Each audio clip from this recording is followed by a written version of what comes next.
महाभारत में श्री कृष्ण जी ने दुर्योधन को अंत में बताया उसकी हार का मुख्य कारण। तो चलिए जानते हैं। जब युद्ध भूमि में दुर्योधन खून में लथपथ होकर रणभूमि पर गिरा हुआ था, बस कुछ ही समय में वह दम तोड़ने वाला था, लेकिन भूमि पर गिरे हुए ही उसने श्री कृष्ण की ओर देखते हुए अपने हाथ की 3 उंगलियों को बार बार उठाकर कुछ बताने का प्रयास कर रहा था। पीड़ा के कारण उसके मुंह से आवाज धीमी धीमी ही निकल रही थी। ऐसे में श्री कृष्ण जी उसके पास गए और कहने लगे कि दुर्योधन, क्या तुम मुझे कुछ कहना चाहते हो? तब दुर्योधन ने बोला कि उसने महाभारत के युद्ध के दौरान 3 गलतियां की है। इन्हीं गलतियों के कारण वह युद्ध नहीं जीत सका है और उसका यह हाल हुआ है। यदि वह पहले ही इन गलतियों को पहचान लेता तो आज जीत का ताज उसके सर पर होता। तो श्री कृष्ण जी ने बड़ी ही सहजता से दुर्योधन से उसकी उन 3 गलतियों के बारे में पूछा जो वो बताना चाहता था।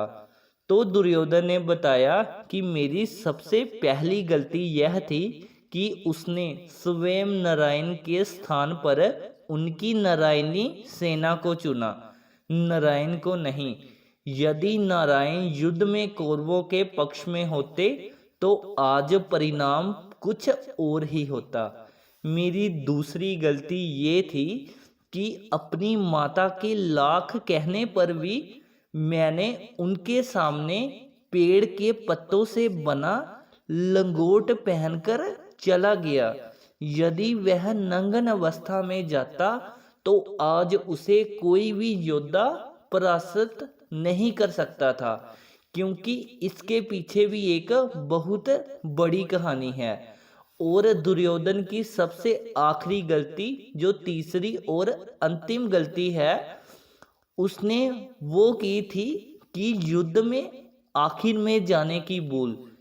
यदि वह पहले ही युद्ध में जाता तो कई बातों को समझ सकता था और शायद उसके भाई और मित्रों की जान बच जाती।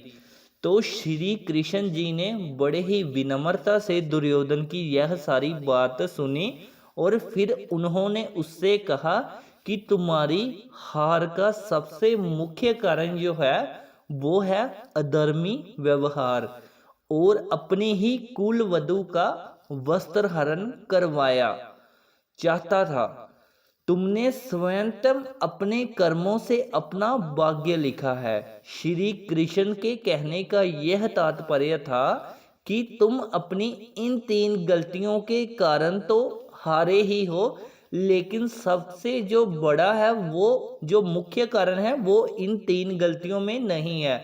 वो सिर्फ ये है कि तुम अधर्मी हो, अधर्म के रास्ते पर चल रहे थे, इसलिए तुम हारे।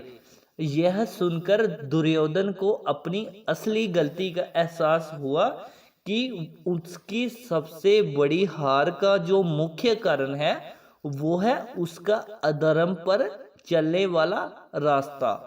तो इसीलिए इससे हमें ये सीख मिलती है कि कुछ भी हो, हमें सिर्फ और सिर्फ धर्म के रास्ते पर ही चलना चाहिए और स्वयं श्री कृष्ण पर विश्वास रखना चाहिए कि वो जो करेंगे अच्छा करेंगे। धन्यवाद।